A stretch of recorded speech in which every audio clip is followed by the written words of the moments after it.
السلام علیکم ورحمۃ اللہ وبرکاتہ۔ آج ہم دیکھیں گے نذیر اکبربادی کی پابند نظم نگاری۔ یہ ایک ہمارے بہت ہی اچھے سبسکرائبر کی ریکویسٹ پر بنایا گیا ویڈیو ہے، تو پلیز لائک کرنا اور شیئر کرنا، سبسکرائب کرنا نہ بھولنا۔ نظم کی تعریف دیکھ لیتے ہیں ہم۔ نظم شاعری کی ایک ایسی قسم ہے جو کسی ایک عنوان کے تحت کسی ایک موضوع پر لکھی جاتی ہے۔ نظم کی ایک خاص بات یہ ہے کہ اس میں حیت کی کوئی قید نہیں ہے۔ یہ بحر اور قافیے سے پابند بھی ہوتی ہے اور ان قیود سے آزاد بھی۔ ان میں مضامین کی وسعت ہوتی ہے۔ نظم زندگی کے کسی بھی موضوع پر کہی جا سکتی ہے۔ تو سب سے پہلے ہم نے دیکھی نظم کی تعریف۔ اس کے بعد یہاں پر حیت کی بنیاد پر اردو نظم کی اقسام مندرجہ ذیل ہے: پابند نظم، طویل نظم، محرر نظم، آزاد نظم، نثری نظم۔ پیچھے کی بیک گراؤنڈ نوائز کے لیے معافی چاہتے ہیں۔ پابند نظم، پابند نظم یہاں پر کسے کہتے ہیں؟ غزل کی طرح بحر و قافیے کی پابند ہوتی ہے۔ ابتدائی دور میں زیادہ تر پابند نظمیں ہی لکھی جاتی تھی۔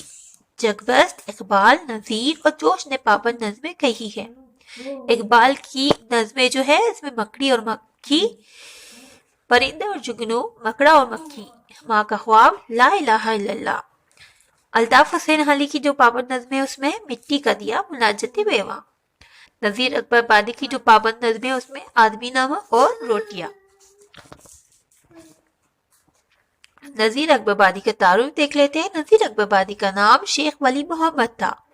نذیر تخلص کرتے تھے۔ 1735 سے 1740 کے عرصے کے دوران دہلی میں پیدا ہوئے۔ آپ کے والد کا نام محمد فاروق تھا اور نذیر چونکہ اپنے والد کے 12 اولادوں میں سے صرف ایک ہی تھے، کم عمری میں ہی والدہ کے ساتھ آگرہ منتقل ہو گئے اور محلہ تاج گنج میں مقیم ہیں۔ ایک مکتب سے عربی اور فارسی کی تعلیم حاصل کی۔ طبیعت میں موزونیت فطرت میں ملی تھی، اسی لیے شاعری شروع کی۔ نذیر ایک سادہ صفت انسان تھے۔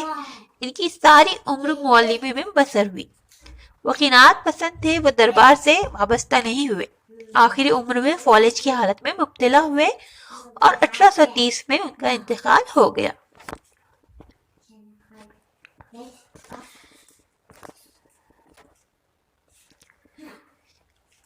ہیں نذیر اکبربادی کی پابند نظم نگاری کی طرف۔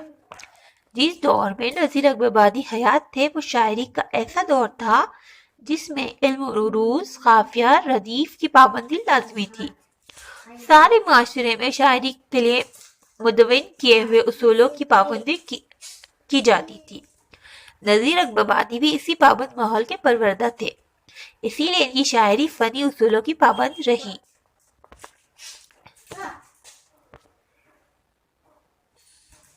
ان کی نظموں میں مثلث، مربع، مکمل اور مسدس کے ساتھ استعمال ہوئے ہیں، جن میں وزن، بحر، قافیہ اور ردیف کی پابندی بھی دکھائی دیتی ہے۔ اگرچہ جدید نظم کے دور کا کریڈٹ الطاف حسین علی اور محمد حسین آزاد کو جاتا ہے، لیکن نذیر اکبربادی کو بجا طور پر اردو نظم کا باپ سمجھا جاتا ہے۔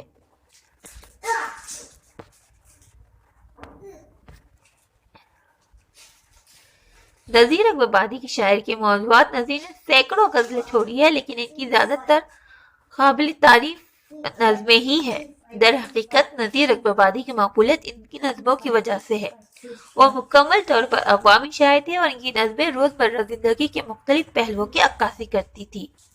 نذیر اکبربادی شاعری نہیں بلکہ اپنے دور اور معاشرے اور سماج کے بہترین عکاس بھی تھے۔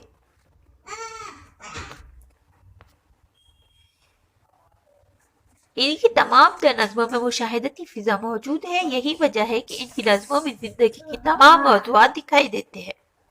وہ اپنی نظموں میں میلوں ڈھیلوں، کھیل تماشوں کا خاص طور پر ذکر کرتے ہیں۔ ان کی نظموں میں ہندوستانی ماحول موجود ہے۔ تو آج ہم نے ٹاپک کور کرنے کی کوشش کی ہے نذیر اکبربادی کی پابند نگاری کے بارے میں۔ تو پلیز کمنٹ کر کے بتائیں کہ ہماری یہ کوشش آپ کو کیسی لگی۔ ملتے ہیں نیکسٹ ویڈیو میں، تب تک کے لیے اپنا خیال رکھیے۔ اللہ حافظ۔